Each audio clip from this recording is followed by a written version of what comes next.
Watching Catalan theology nhiều yang sâu sa yang phê hay sâu sa nợ bay bulan si hậu tâm năng. Hada video clip kaya kawang kasa ma yong bu asay de menyong pa dedike nemeng bu ngo nang. Ti yanang. Watching Catalan yoma theology nhiều bu uwang pa. Certificate of Theology Jorhat Assam yayangi 1956-57. Kunya ngao lai le puma Reverend Longri Fay chama pay. Pache chamang. Ching fi ma bu kata chapong Bible nhiều ne. Ngao fa wante watching man ma i ngai 1957-59. Hayanga. Uwang pa pastor na chi baptist pumainok ma sao san yangi. Pache tomat. Ia theology yin nhau. Hapay sao san pu ya fan ma evangelist title tau yang Eastern Evangelist na lenga payangi. Pache yopong Watching Village Baptist pumainok. Watching Catalano sao san na pay bu mango nang. Taulan asay chiang kunyaye ibune meng ma hipak yong yaklak. Tau khay shokono a yuyoy category ma haga singna tamnang. Pastor na meng yang lakpulan. Pache tuk tau Nokyan Baptist pumainok. Pache mat na Pumjing Town Baptist pumainok hayang Watching Village Baptist pumainok. Pache Ti Sangyo Kunyak Baptist Church Dimapur hayang Nagamis Baptist Church Balijan Karbi Anglong. Pache Taplu Yanyak Wapnew Baptist Fellowship. Sa Susan Ngobu Present Pastorland. Reverend S. Yoko Kunyak Baptist pumainok Jumuk Edima.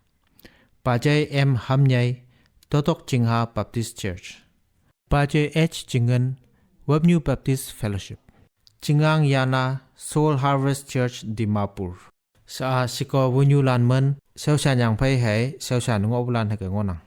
New Masi Pengna Watching Village Baptist pumainok. Wai Liang Jinglong pumainok. New Ma Wai Nyawan Longwa Baptist pumainok. New Ma El Nyolong Ngangjing Baptist pumainok. New Ma Angfen Watching Village Baptist pumainok. New Ma Taplu Li New Luak pumainok hayang Wanjing Baptist pumainok. New Ma Nyam Lem Sejing Kunyak Baptist pumainok Kohima. Shuyang YP Watching Town Baptist pumainok.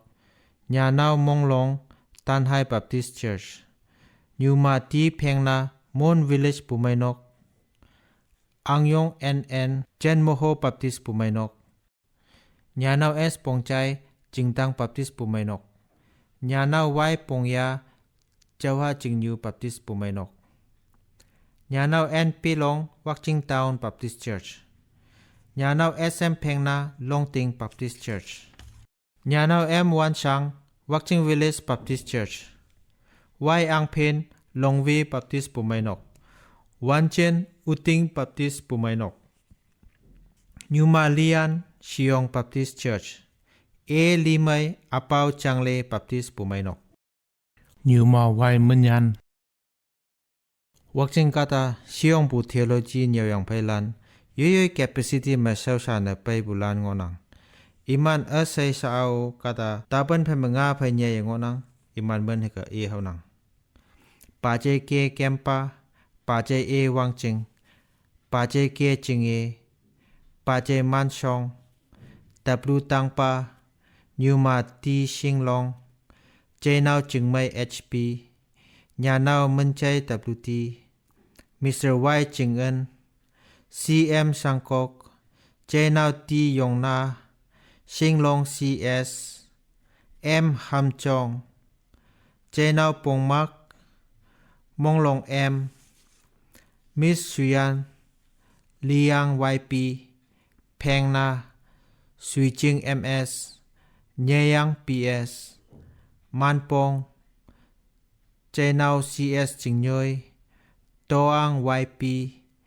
Tomat TL. Wangyong CP. Liang Che. Di Liang. Ponom SL. Pangwao. Liang. M Jingchay Matahu. Songna HS. Hunchai.